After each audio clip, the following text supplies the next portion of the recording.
donc aujourd'hui, on accueille Marc Pili et Laetitia Martinez de l'association Vacances Ouvertes qui vont nous parler des inégalités liées aux vacances. Avant de rentrer dans le vif du sujet, c'est de parler un peu de ce qu'est Vacances Ouvertes pour que juste on puisse cadrer un peu plus le propos et ce à quoi on sert. Et donc, Vacances Ouvertes, c'est une association qui a maintenant plus de 30 ans. Elle a été fondée par Edmond Maire en 1990. Et au départ, c'était une fondation. Et vous verrez que la notion de fondation et les représentations sociales, parfois, c'est deux éléments qui ne sont pas forcément toujours facilitants. Et très rapidement, Edmond Maire a créé l'association comme étant un centre de ressources pour essayer de valoriser les bonnes pratiques, les mutualiser et les multiplier. Et depuis 30 ans, eh bien nous faisons ça avec un réseau d'un millier d'associations. Et on a réussi par ce biais-là, grâce à l'expertise collectée, à avoir des clés de lecture sur l'inclusion sociale par le biais du projet Vacances et l'exclusion sociale par les vacances. Donc, c'est un peu notre cœur de métier. Et aujourd'hui, au niveau de Vacances Ouvertes, on est une petite équipe d'une vingtaine de salariés répartis sur le territoire et on agit essentiellement auprès des personnes morales, auprès des collectivités locales. Dans le cadre des politiques publiques, on essaye, et c'est pour ça qu'on se retrouve dans le cadre du pacte du pouvoir de vivre, on essaye de faire un peu bouger les lignes sur ces questions vacancières, mais ça sera plutôt le déroulé de notre webinaire. Bien, bonjour à toutes et tous. Moi, je suis Laetitia Martinez, chargée de la communication à l'association Vacances Ouvertes. Peut-être dans le prolongement de ce qu'a présenté notre délégué général, un petit point sur nos différentes activités, les différents pôles.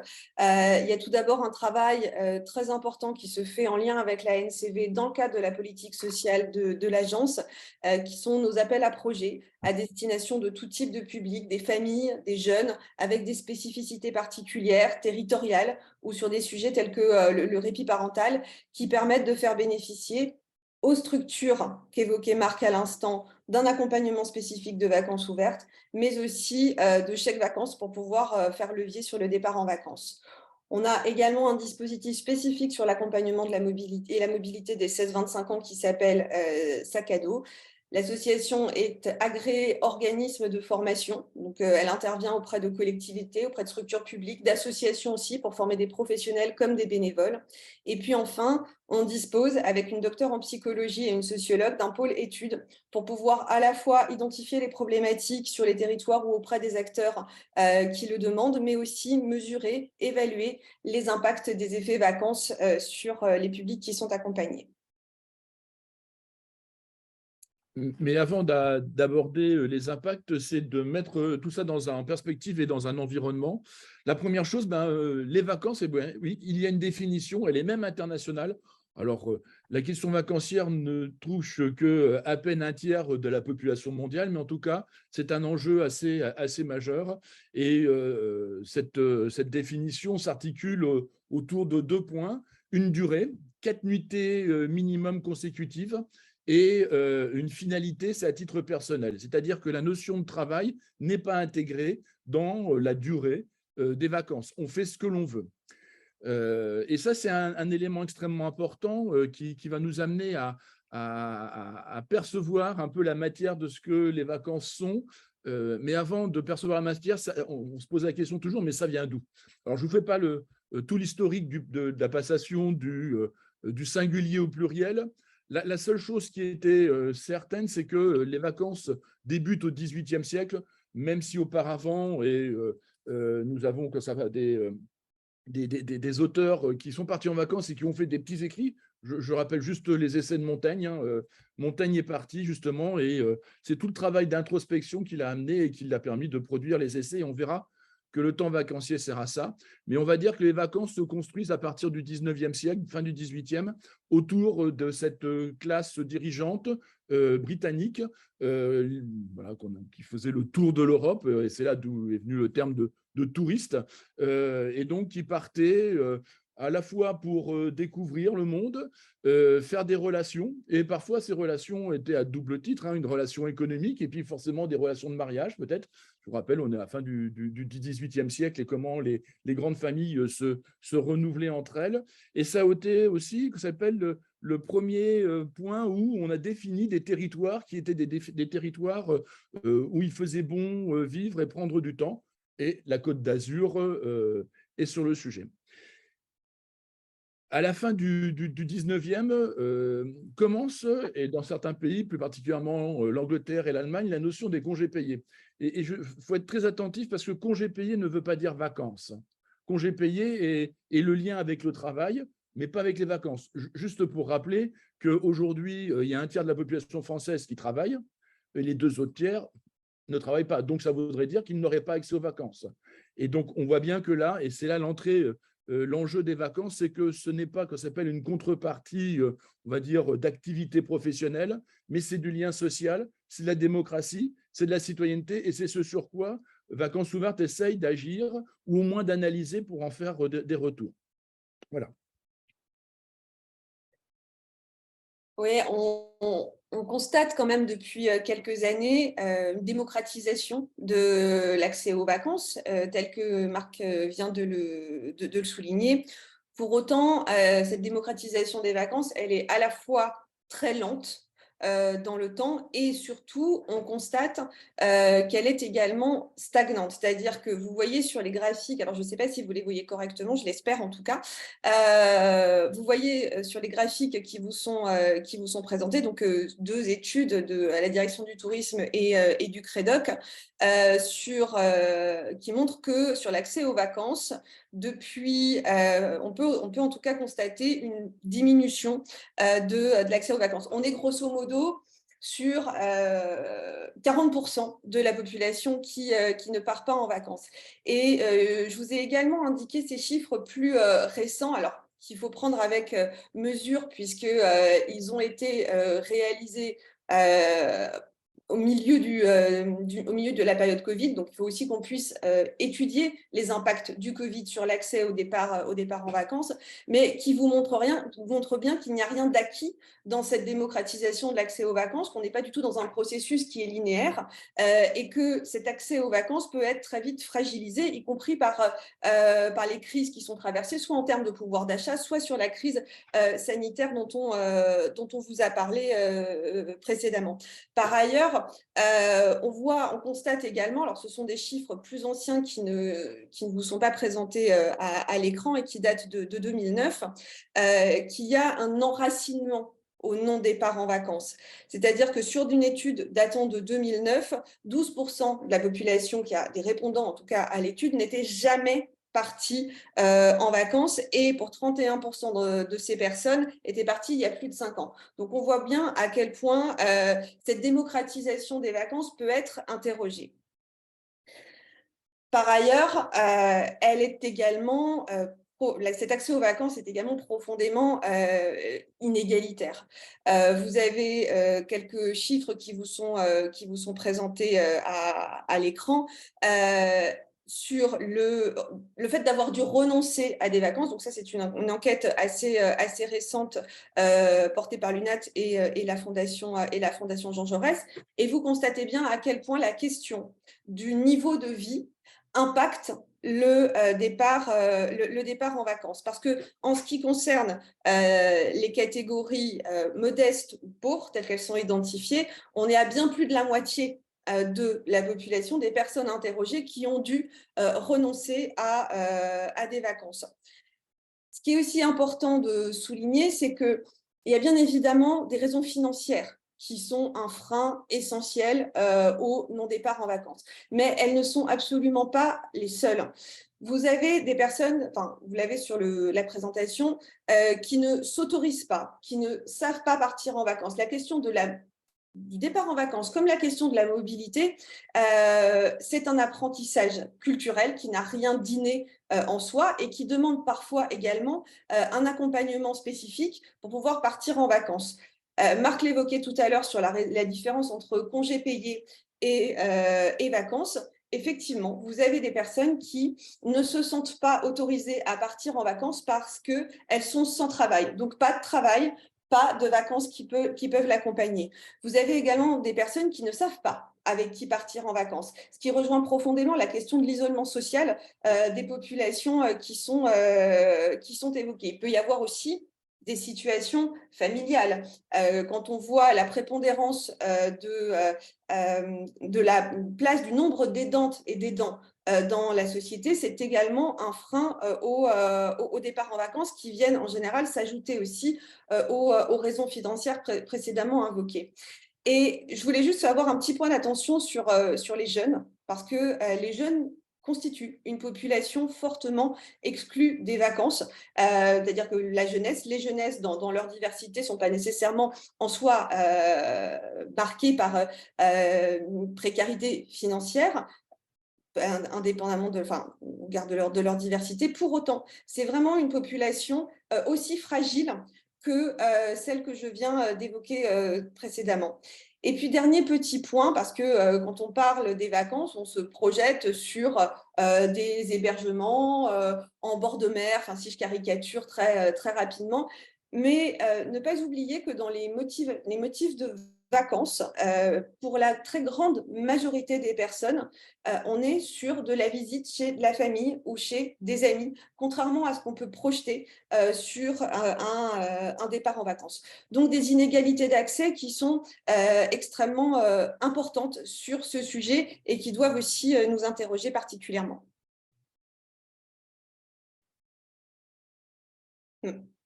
Marc. Je reprends la main. Donc, toute cette question du non-départ est, on va dire, encadrée dans un certain nombre de textes, et je pense qu'ils sont importants à repositionner. Un texte fondateur dont on parle régulièrement, qui est la loi du 29 juillet 1998 relative à la lutte contre les exclusions, sujet quand même qui nous intéresse très fortement. Je précise qu'il n'y a jamais eu de décret d'application de ce texte, de cet article, mais il est quand même bon à rappeler que cet article met en avant l'enjeu de la citoyenneté et des vacances. Je vais quand même prendre le temps de vous le lire.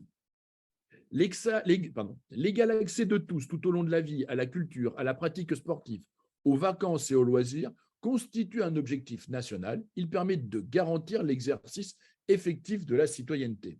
On a deux termes extrêmement importants puisque c'est un objectif national.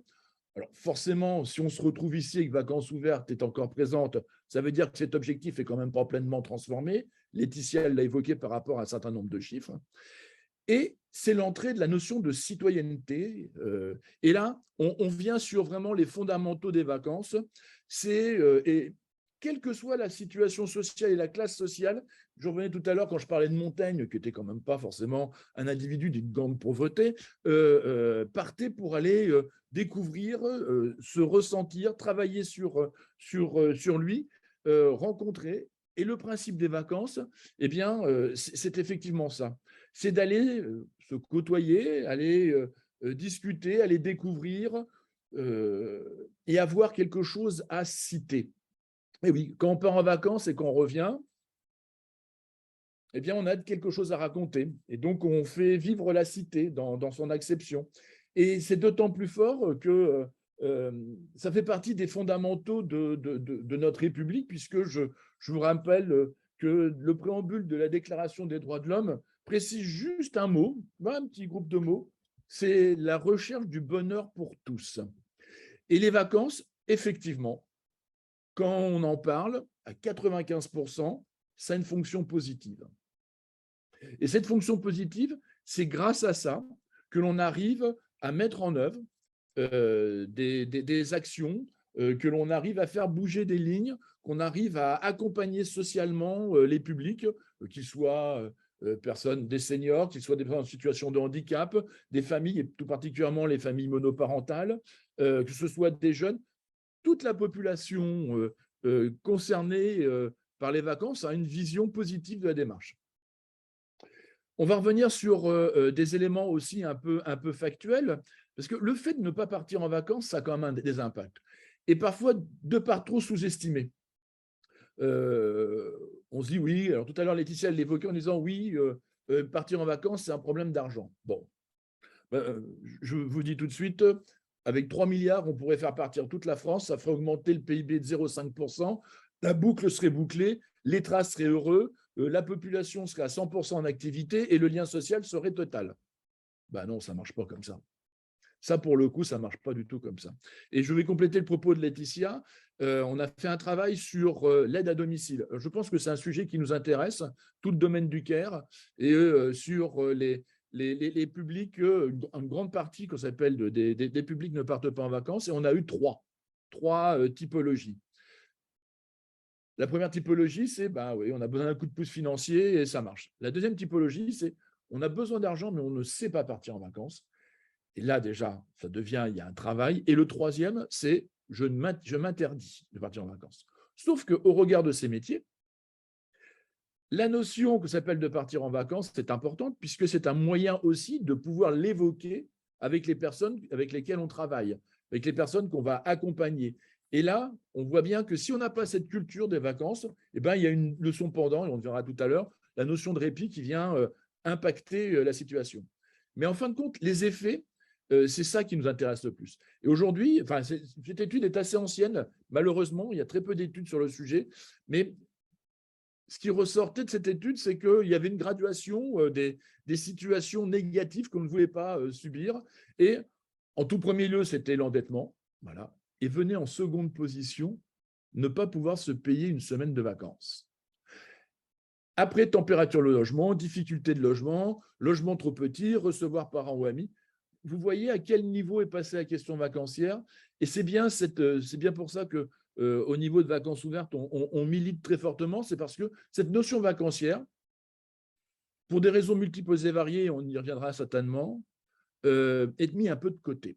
Et pourtant, elle a un double impact. Partir en vacances, c'est être comme tout le monde. Ça, c'est une certitude. Donc, si on est comme tout le monde, ça veut dire que l'identification républicaine à l'autre est effective, non plus dans cette vision aujourd'hui où chacun est spécifique et a son propre parcours individuel, ce qui est parfois, dans l'accompagnement social, une force, mais qui, dans la société, peut être parfois une difficulté.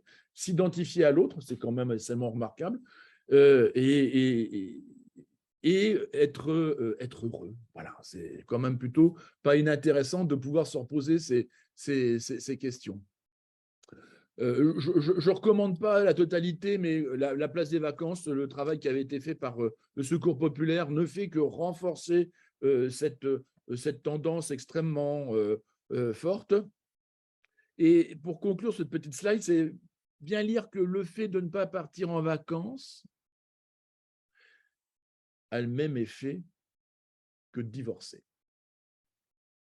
Donc, vous voyez bien l'impact que ça produit et parfois le peu de mobilisation que nous pouvons avoir sur ce type de sujet, qui est un sujet qui est extrêmement important et parfois un tout petit peu méconnu, pour une chose simple, c'est que dans notre société, la fonction travail est une fonction essentielle. Et à partir du moment où on considère que la fonction travail est la fonction la plus importante qui soit, eh bien, tout ce qui peut être en lien avec une forme d'oisiveté, eh bien, d'un seul coup, c'est mis de côté. Et c'est une injustice sociale, et je reviens à Montaigne. À Montaigne, on ne lui aurait jamais dit l'oisiveté est la mère de tous les vices. Absolument pas. Par contre, lorsqu'on est en situation sociale qui est précaire, eh bien, on est amené à le dire. Et donc, il y a un travail sur nos propres représentations aussi à mener au regard de la question vacancière. Et il y a un travail qui avait été fait il y a de ça quelques années par un sociologue qui recitait des textes de dames du 19e siècle, puisque c'était les femmes qui avaient plutôt une fonction caritative. Et elle disait la chose suivante: mais pourquoi donner des loisirs aux pauvres? Ils ne savent pas les traiter, et par ailleurs, ils feraient des enfants qui ne savent pas s'en occuper. Et ce petit message est terriblement ancré dans nos fonctions. C'est pour ça que la question vacancière, il n'y a pas de chaire de vacances, on parle de tourisme, il n'y a pas d'études particulières sur le sujet, et parfois on s'en préoccupe du bout des lèvres. Et ça, c'est un vrai enjeu parce que ces questions de vacances, c'est vraiment le vivre ensemble qui est organisé, qui est animé. Ce sont des personnes qui sont reconnues. Et oui, un texte, là, il y a un travail qui est fait par le Pacte du pouvoir du vivre, pardon, sur l'accès au droit. Ben oui, mais le droit aux vacances, effectivement, il y a des modalités, il y a des financements, et ça peut être parfois un moyen de se dire ah ben oui, mais j'existe sur un sujet différent qui n'est pas ma situation sociale ni ma situation physique.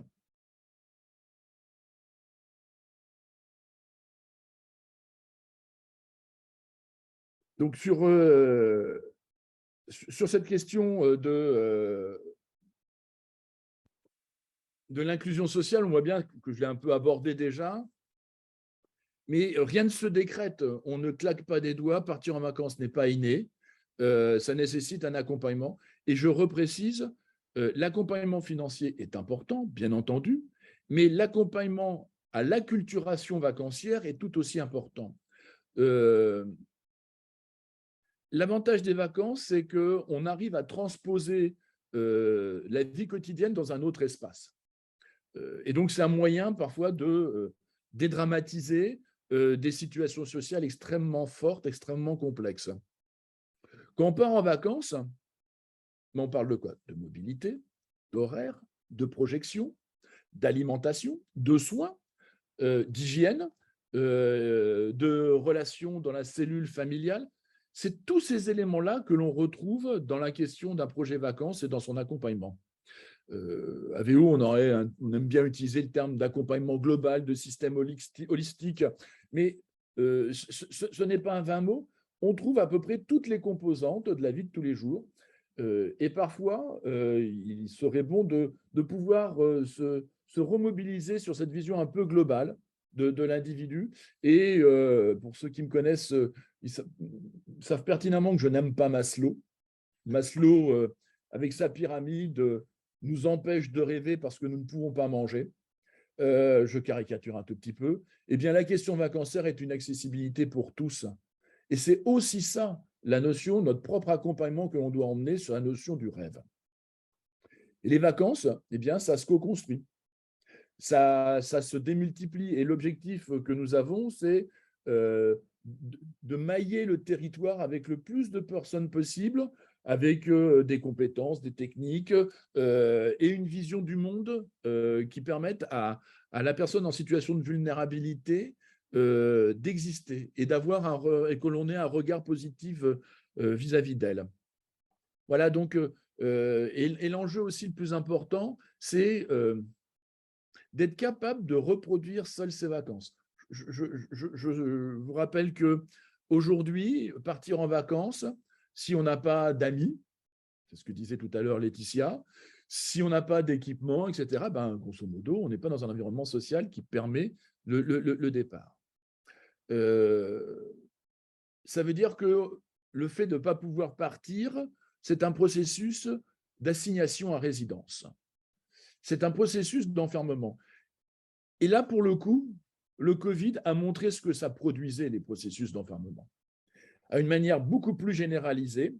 Et donc, le travail, c'est de savoir comment, avec peu de moyens, sur un processus de projection, et Laetitia l'a montré dans les slides précédentes, où les personnes, une fois parties en vacances, pouvaient se projeter, c'est garder cette fonction positive pour que de nouveaux projets de vacances puissent se reconstruire sans l'aide de qui que ce soit, ou en tout cas avec le minimum d'aide pour pouvoir le faire. Et ça, c'est un vrai enjeu pour nous au niveau de vacances ouvertes. Et on s'aperçoit bien que c'est bien un projet que l'on construit pour que l'on construit. Non, Vacances ouvertes ne construit pas le projet à la place de qui que ce soit. Soyons très au clair. Ce sont les familles, ce sont les jeunes qui construisent leur projet, et nous ne sommes là qu'en soutien de leur imaginaire. Et ça, c'est fondamental.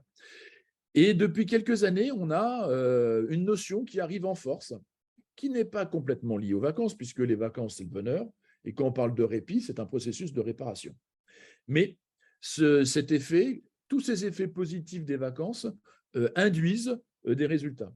On a mené des travaux sur le répit des aidants.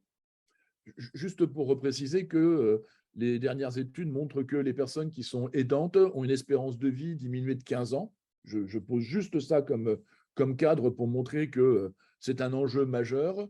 4 millions d'aidants, si on fait des cercles élargis, ça fait jusqu'à 11 millions de personnes. Nous sommes au clair que c'est un effet, une situation extrêmement forte, extrêmement importante, et toutes les lois qui peuvent être faites sur le vieillissement de la population eh bien, doivent renforcer impérativement cette notion de l'aidant. Mais l'aidant, il peut tenir le coup, je le dis comme ça, qu'à partir du moment où il a des espaces pour respirer et qu'il s'autorise. Et là, on revient dans des processus un peu plus classiques, c'est l'autorisation. Pour prévenir des risques et parfois des risques de maltraitance. Et oui, il faut se le dire, lorsque l'on est mal, on peut être mal avec l'autre. Voilà. Et donc ça, c'est des travaux qui sont menés depuis maintenant une dizaine d'années et arrive un sujet extrêmement important au niveau de la cellule familiale, c'est le burn-out parental et la surcharge mentale. Alors, on ne va pas épiloguer trop longtemps sur le sujet, mais alors pour le coup, là, la perception sociale est extrêmement forte. Des parents, et plus particulièrement des cellules des familles monoparentales, doivent rester en permanence avec leurs enfants. Ce qui est contre-productif, puisque si la cause de la souffrance est la charge émotionnelle permanente, comment on travaille cet espace? Et donc, la question vacancière sans les enfants est un moyen de pouvoir aborder cette libération, cette respiration pour être mieux après. C'est un sujet, je mets des petits points de suspension parce qu'il est loin d'être fini, parce que je pense que ça sera demain, malheureusement, le seul et unique sujet d'intervention sur les vacances, cette forme de prescription pour éviter des pathologies, des mal-être, mais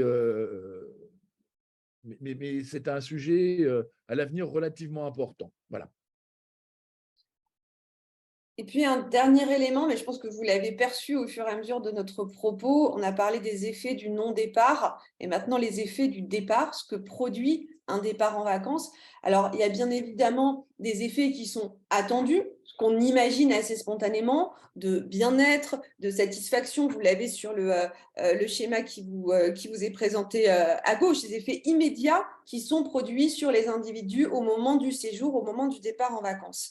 Et puis, il y a des effets qui sont plus pérennes ou en tout cas moins évidents spontanément et qui sont aussi le fruit de tout cet accompagnement au projet vacances qu'a évoqué Marc à l'instant, de tout ce qui a pu être mobilisé dans la construction du départ en vacances.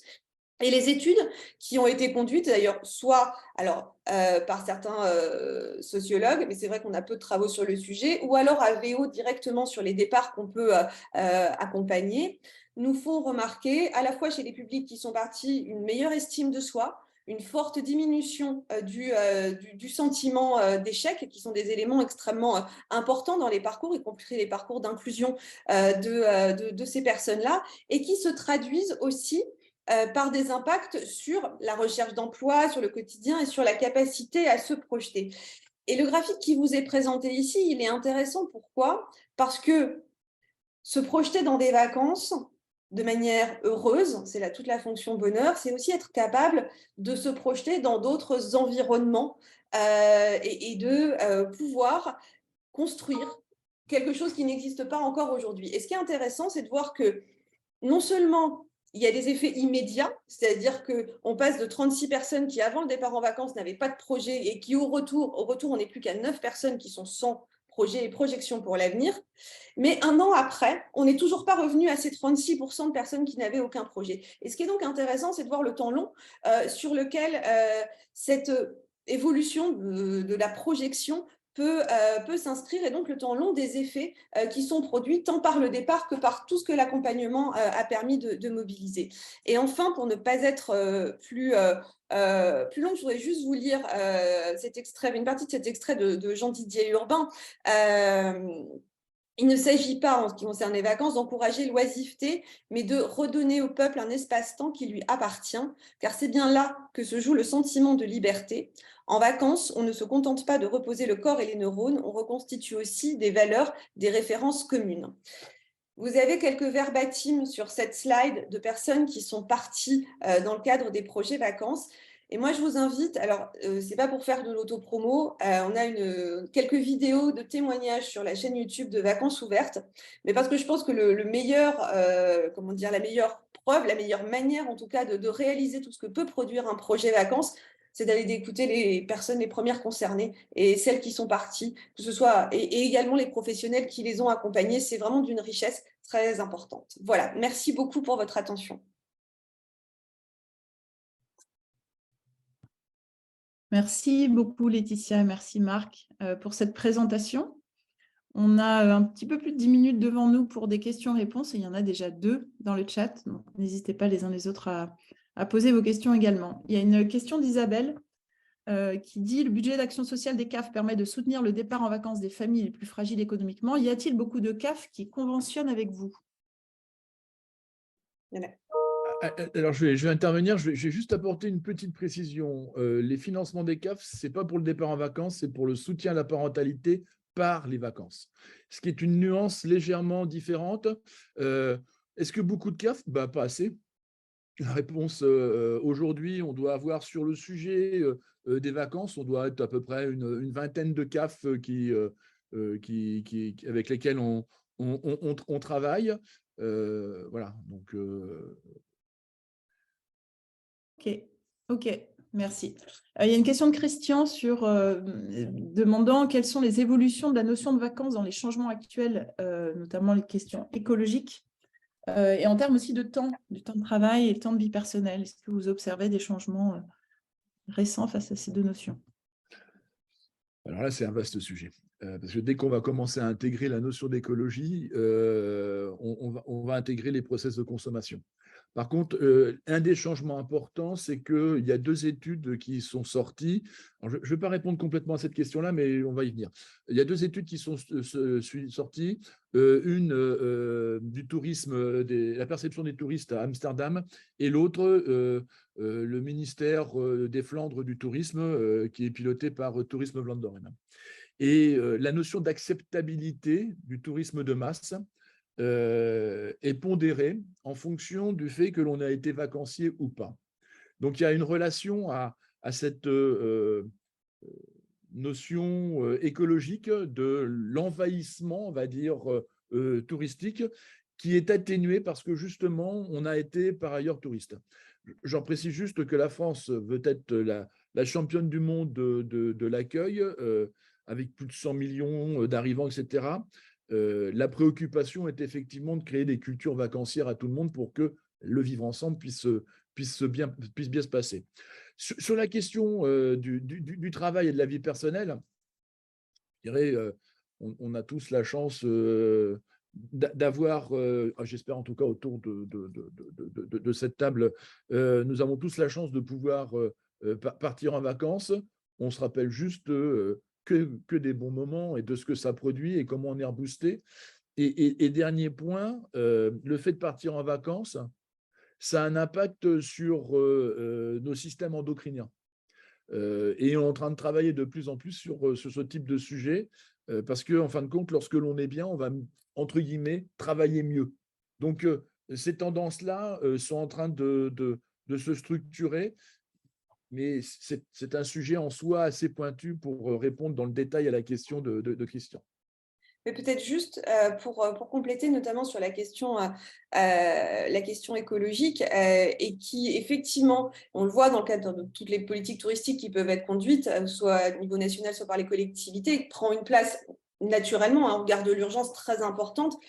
Il faut qu'on puisse aussi être vigilant sur le fait qu'elle ne préempte pas toute l'orientation des politiques qui sont conduites, et qu'on puisse aussi remettre ce 3e pilier du développement durable, qui est la question sociale, au même degré d'urgence et d'importance, parce que voilà, parfois, alors certaines le font et arrivent à apporter les deux conjointement, mais on voit bien aujourd'hui, on assiste à des très nombreux séminaires sur la question du tourisme durable, que quand on dit tourisme durable, la projection est au travers de l'écologie et beaucoup moins au travers de l'égalité d'accès aux vacances et aux loisirs. Donc, il y a quand même faut pousser quand même cette question-là.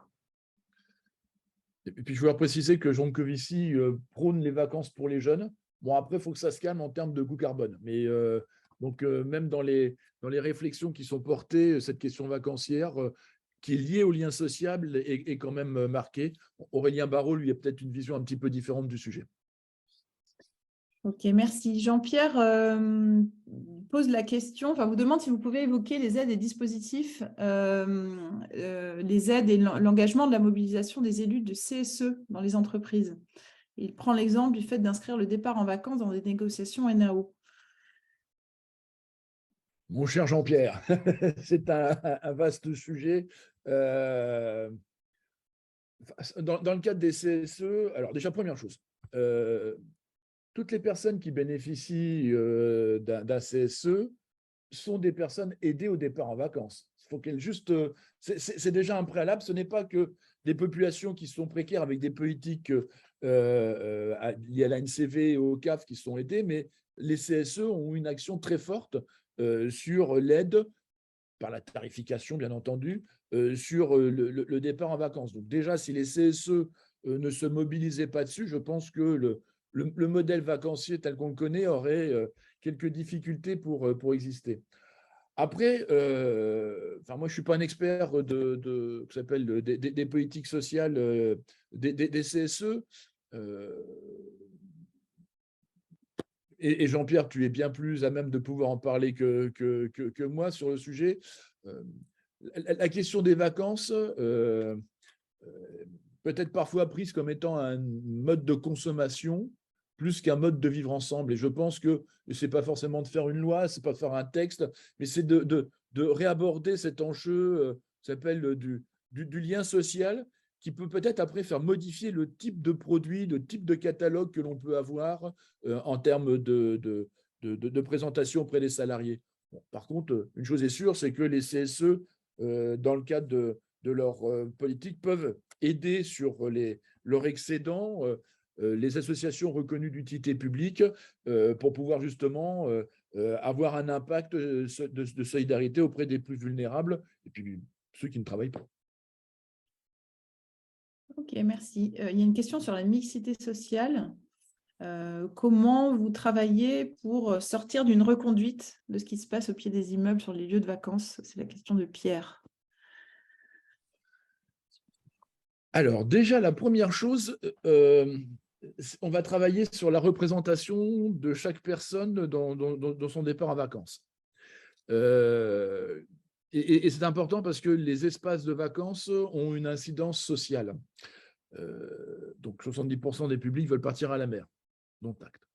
La deuxième chose, c'est que notre travail, il est de deux ordres. Il est à la fois sur une question de mixité au départ initial, c'est-à-dire que sur un territoire, comment on arrive à le mailler entre les personnes qui ont une situation sociale délicate et ceux qui n'en ont pas, et de voir comment tout ce groupe peut partir pour créer après à terme de la cohésion au niveau local. Et les équipements, partir dans un village vacances, partir dans un camping, généralement, puisque forcément, hein, 60% de la population part en vacances, donc on va dire c'est la grande majorité, ils se retrouvent dans des espaces collectifs où justement les échanges se font. Alors pas forcément sans heurts, mais c'est là aussi le fait que la mixité puisse se créer. Mais en tout cas, à Vacances Ouvertes, on ne prône absolument pas les établissements 100% pour public vulnérable. C'est hors de notre propos, hors du sujet, parce qu'on n'obtiendrait pas le retour positif lorsqu'on rentre dans les quartiers, lorsqu'on rentre en milieu rural sur les difficultés de mobilité. Donc vraiment, l'enjeu, il est d'être accueilli comme tout à chacun. Et je précise une chose, le modèle économique, là pour le coup, fait que la personne, qu'elle soit vulnérable ou pas, c'est une personne qui a les moyens. Donc, le respect plein entier de sa destination et de son fait vacancier. Et ça, c'est un vrai sujet. Après, je pense que, comme pour nous, il y a un travail sur les représentations sociales à avoir avec les hébergeurs. Certains se mobilisent très, très fortement sur ces questions, d'autres moins. Et je soulève un petit lièvre aujourd'hui. La grande difficulté, c'est le départ autonome des 16-18 ans. où s'ils ne sont pas accompagnés, ils n'ont pas accès. Et je vous fais juste un film. Rappelez-vous de nos époques glorieuses où on partait entre copains et copines pendant 3-4 jours et on n'avait pas de difficulté de trouver des hébergements. Et là, c'est un processus d'exclusion qui est en train de se mettre en place sur une tranche d'âge qui a un besoin absolu de se construire. Absolument. Et en plus, il y a quand on évoquait tout à l'heure la question, l'acculturation vacancière, il y a aussi une progressivité dans le départ en vacances. C'est-à-dire qu'il y a des publics qui ne partiront qu'en groupe, de manière accompagnée, dans un premier temps, et qui, petit à petit, vont pouvoir partir de manière individuelle. Il y a vraiment cette question de l'acculturation. Et c'est le cas des jeunes. À Vacances Ouvertes, on part en partenariat avec la NCV, un dispositif, un appel à projet Parcours Vacances pour les 16-29 ans. Et ben, avec les retours du terrain qui nous disaient, en fait, il y a certains jeunes qui ne peuvent pas partir en autonomie, pas tout de suite, c'est pas possible. Et donc, on a conçu un autre appel à projet sur du départ accompagné, ce qui n'était pas du tout la philosophie qu'on souhaitait porter initialement, parce qu'il y a vraiment ce besoin de construire quelque chose de collectif dans un premier temps. Et la question de l'autonomisation, elle est vraiment au cœur de ce qu'on essaie de porter au sein de l'association. Et ça a des enjeux dans le cadre des jeunes de l'ASE, hein, soyons très au clair sur la sortie non sèche, l'accès au logement, etc. Le fait de partir en vacances permet de construire ce qui s'appelle son autonomie, son aptitude à pouvoir gérer un espace et de le prévoir en amont. Le champ des vacances est un champ extrêmement large, mais je pense que nous ne sommes pas suffisamment nombreux à pouvoir nous y intéresser. Et je remercie le Pacte du pouvoir de vie d'avoir mis dans l'article 13 l'enjeu des vacances dans la totalité des champs. Et voilà. C'était les mots de la fin, Marc. Merci.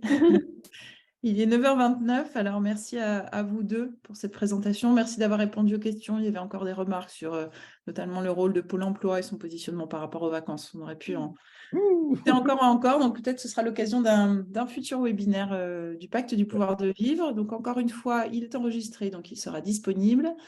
De nouveau, Marc et Laetitia, si vous avez des ressources complémentaires, on peut les mettre sur le site, évidemment, et les diffuser à tout le monde. Et puis, je vous remercie pour le temps que vous avez bien voulu consacrer voilà, auprès de nos participants. Merci à toutes et à tous pour votre présence. À bientôt. Merci beaucoup. Merci, Au revoir. bonne journée. Au revoir. Bonne journée.